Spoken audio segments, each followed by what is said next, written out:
AngularJS is an MV whatever framework.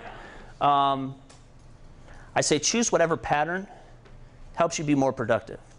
So I've seen people say, oh, it's MVC or it's NV whatever.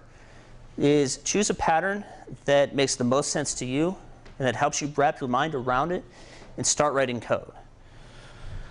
With that said, here's my 2 cents. The 2-cent slide is I personally prefer to see it as a model view model.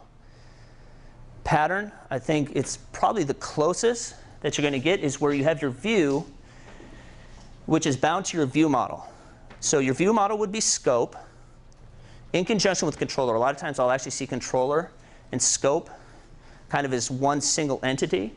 But your view binds to your scope. So your view and your view model is you have the data bindings, as well as the view can call commands on the view model. The beauty of this is you can actually have one view model or one scope and controller for multiple views, because the controller and scope is completely content unaware, or it's actually layout unaware. It doesn't know anything about the view, so it's really easy to swap out views on a controller.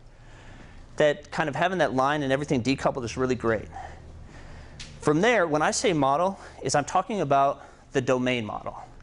Is the data that your entire application needs to share, and I classify that as services.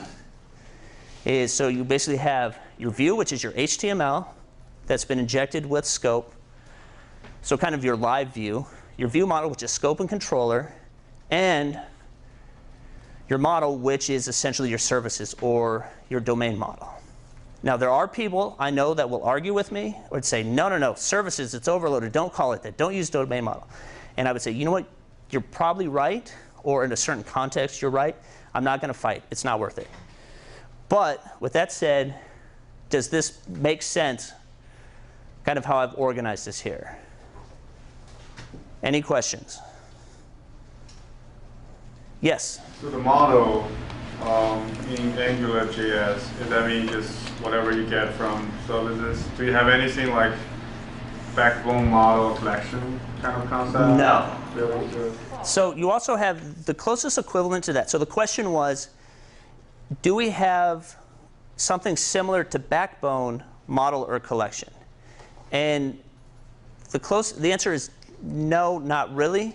The closest thing we have is whatever is on scope. So AngularJS, I believe in the documentation, they call it your application model. And so I think of your domain model is something that covers basically your application domain.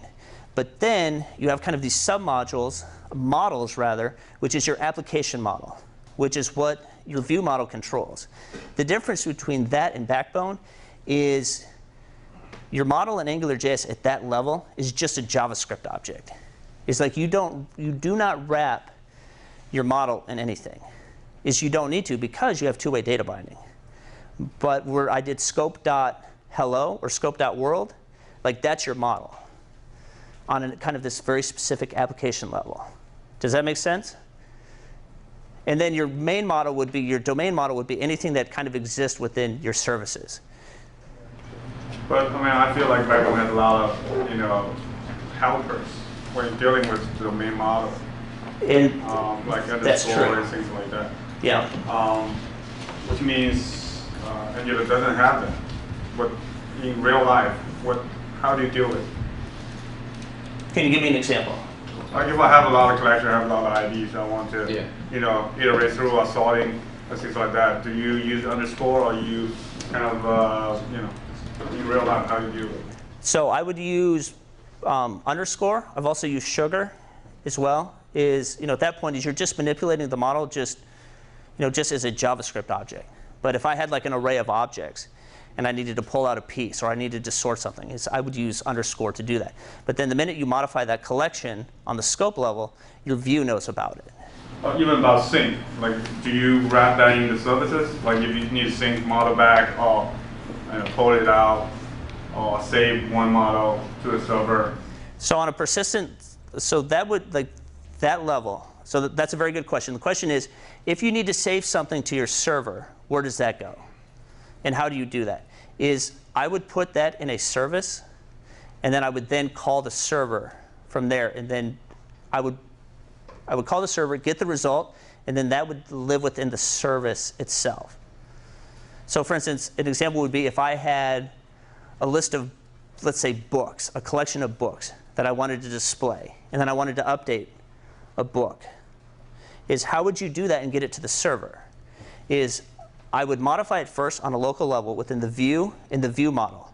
But then I would propagate that change to the service, so maybe like a book service, which would then go and do it, would basically say, hey server, I've changed, and it would go ahead and do that. And so there's some strategies around, how do you handle that? Do you basically send that change directly to the server and then rehydrate your entire model? Or do you basically modify it at a local level and then only roll that back if something has went wrong? Because if you do it immediately at a local level, then it's very responsive. So the person that made that change is like, oh, it's already updated. And then if something goes wrong, then you just roll it back. Or I've seen it where you actually do it at the server because maybe there's some transactions, or maybe you don't want to allow that to happen for whatever reason, is you would basically go do that server, and then if it failed, then that service would then control that controller and say, hey, this happened, you need to know about it. But maybe, and the reason why I differentiate between the controllers and the services is maybe you have two controllers watching that same data. And that's the point of services, is kind of this, any information that you would need across your entire application or be consumed by multiple controllers. Does that make sense? Okay, I think. Okay, so I'll get a little bit more into that, but okay, sure. We need to keep going. Okay. But like the view model is not violating the single responsibility principle by it's being a view model as well as a controller. So it's violating the single responsibility principle, right, in that case? So that is a philosophical discussion for lunch. Okay. So the question was, does having a view model in a controller, does it violate the single principle of responsibility? And I think no, I don't believe so. Okay. But we'll hash that out over lunch, and then you can blog about it.